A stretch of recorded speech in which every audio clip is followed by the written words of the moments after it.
Aragon. With Madame Jolinet. She will be down shortly. And you have told her everything? I blushed. No, mon père, I have not. I thought it best to wait until we were home. She is a wonderful woman, I added impulsively. She will not be horrified, my father said. What makes you so certain, my son? Because she is a woman of great heart, I said stoutly. She was educated at a fine college for women in Eastern America. Her ancestors were rugged people, given to legend and folklore. She is a warm, human person. Human, my father sighed, and his tail swished.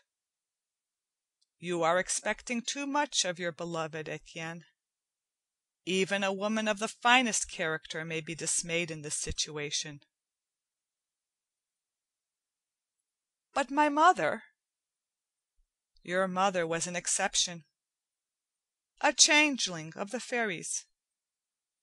You must not look for your mother's soul in Joanna's eyes. He jumped from his chair and came towards me, resting his paw upon my knee. I am glad you have not spoken of me, Etienne. Now you must keep your silence forever. I was shocked. I reached down and touched my father's silky fur, saddened by the look of his age in his gray, gold-flecked eyes, and by the tinge of yellow in his white coat. "No, mon père," I said. "Joanna must know the truth. Joanna must know how proud I am to be the son of Edouard Dauphin." "Then you will lose her." "Never! That cannot happen." My father walked stiffly to the fireplace, staring into the gray ashes. "Ring for Francois," he said. "Let him build the fire. I am cold, Etienne." I walked to the cord and pulled it. My father turned to me and said, "You must wait, my son. At dinner this evening, perhaps. Do not speak of me until then." "Very well, father." When I left the library, I encountered Joanna at the head of the stairway, and she spoke to me excitedly. "Oh, Etienne, what a beautiful old house! I know I will love it. May we see the rest?" "Of course," I said. "You look troubled. Is something wrong?" "No, no. I was thinking how lovely you are." We embraced, and her warm, full body against mine confirmed my conviction that we should never be parted. She put her arm in mine, and we strolled through the great rooms of the house. She was ecstatic at their size and elegance, exclaiming over the carpeting, the gnarled furniture, the ancient silver and pewter, the gallery of family paintings. When she came upon an early portrait of my mother, her eyes misted. "She was lovely," Joanna said. "Like a princess. And what of your father? Is there no portrait of him?" "No," I said hurriedly. "No portrait." I had spoken my first lie to Joanna, for there was a painting, half completed, which my mother had begun in the last year of her life. It was a whispering little watercolor, and Joanna discovered it to my consternation. "What a magnificent cat!" she said. "Was it a pet?" "It is Dauphin," I said nervously. She laughed. "He has your eyes, Etienne." Joanna, I must tell you something. And this ferocious gentleman with the mustaches, who is he?" "My grandfather. Joanna, you must listen." Francois, who had been following our inspection tour at shadow's length, interrupted. I suspected that his timing was no mere coincidence.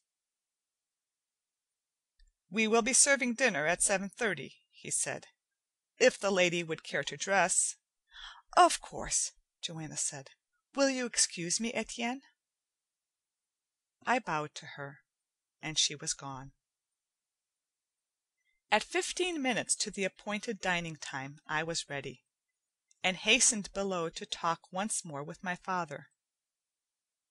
He was in the dining room, instructing the servants as to the placement of the silver and accessories. My father was proud of the excellence of his table, and took all his meals in the splendid manner.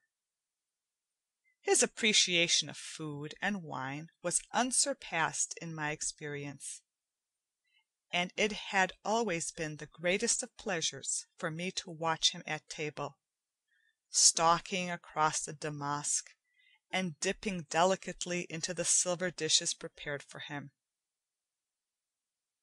He pretended to be too busy with his dinner preparations to engage me in conversation, but I insisted. "I must talk to you," I said. "We must decide together how to do this."